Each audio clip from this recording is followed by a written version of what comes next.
Assalamualaikum warahmatullahi wabarakatuh. Salam sejahtera bagi kita semua. Om Swastiastu, Namo Buddhaya, Salam Kebajikan. Kami dari kelompok 5 akan mempresentasikan demonstrasi kontekstual dalam topik 3 mengenai identitas manusia Indonesia. Sebelum membahas materi, mari kita berkenalan dengan anggota kelompok kami, yaitu Andi Umur Hatima, Fitri Ramadhani, Ismi Dia Anggreni, Khadijah Kalsafitri, dan Muhammad Rais. Nah, apa sih manusia Indonesia itu?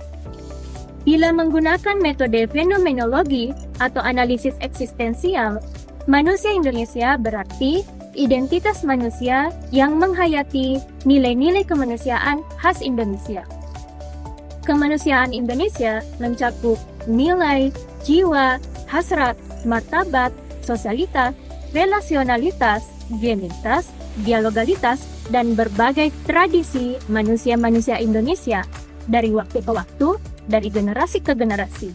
Setidaknya ada 3 hal hakiki yang layak ditegaskan sebagai nilai kemanusiaan khas Indonesia, yakni nilai Kebhinneka Tunggal-Ikaan, nilai Pancasila, dan nilai religiusitas.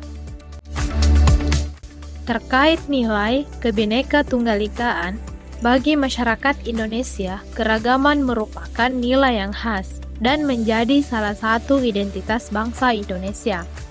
Mengapa kebinekaan menjadi salah satu identitas bangsa Indonesia? Keragaman atau kebinekaan memainkan peran sentral dalam membentuk identitas keindonesiaan, terutama pada masa sebelum Indonesia menjadi negara resmi. Para pejuang kemerdekaan berasal dari keragaman latar belakang, mencakup perbedaan agama, ras, suku, warna kulit, dan bahasa yang tercermin dalam konteks ribuan pulau, tradisi, ritual, mitos, legenda, simbolisme bangunan, hasil bumi, dan flora dan fauna. Semuanya itu memuat nilai-nilai yang menjiwai dinamika hidup bersama dengan corak yang berbeda-beda. Karenanya, di dalam nilai keragaman terkandung nilai-nilai kemanusiaan yang amat kaya dan layak untuk terus digali dan dilestarikan. Dalam sejarah perjuangan kemerdekaan Indonesia, manusia Indonesia mencari fondasi filosofis sebagai penegas identitas bangsa. Untuk itu, hadirlah Pancasila yang dicetuskan oleh Insinyur Soekarno sebagai pemersatu hidup berbangsa bagi segala suku dan bangsa di Nusantara, yang merangkum nilai-nilai luhur yang dihidupi oleh masyarakat berbineka di Kepulauan Nusantara. Sila-sila Pancasila mengandung imperatif etis untuk hidup bersatu, bertanggung jawab, bekerja sama, hidup adil, dan bermusyawarah. Dalam konteks pendidikan, Ki Hajar Dewantara menekankan pentingnya pengenalan siswa terhadap dialog edukatif untuk membentuk karakter dan mengembangkan semangat kompetisi yang tidak hanya berfokus pada kemampuan intelektual, tetapi juga pada nilai-nilai kebersamaan. Nilai religitas.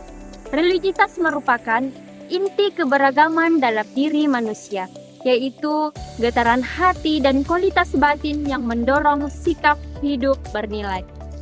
Religitas dan agama merupakan 2 aspek yang menyatukan sisi jasmani dan rohani dalam model kehidupan. Tanpa religitas atau kualitas batin, agama kehilangan daya dan menjadi sekadar kegiatan sosial politik tanpa visi kemanusiaan yang utuh. Sementara tanpa agama, religitas berpotensi menjadi gerakan karismatik yang tidak dapat menjamin keberlanjutannya. Masyarakat Indonesia, terutama para pemeluk agama-agama besar, menghayati hidup sebagai perjalanan menuju tujuan yang diwujudkan dalam tradisi syara sebagai gerakan spiritual kosmik. Spiritual kosmik diharapkan menjadi jiwa dalam mengembangkan visi kemanusiaan Indonesia. Oleh karena itu, manusia Indonesia diharapkan mewujudkan dirinya sebagai pribadi yang menghidupi nilai keberagaman, berjiwa Pancasila, dan untuk mencapai kehidupan bersama yang dinamis dan berkelanjutan. Pendidikan dalam bingkai keindonesiaan merupakan penegasan kesederajatan martabat manusia Indonesia untuk mengisi dominasi mayoritas dan minoritas, dan berbagai bentuk gerakan yang memecah persatuan bangsa.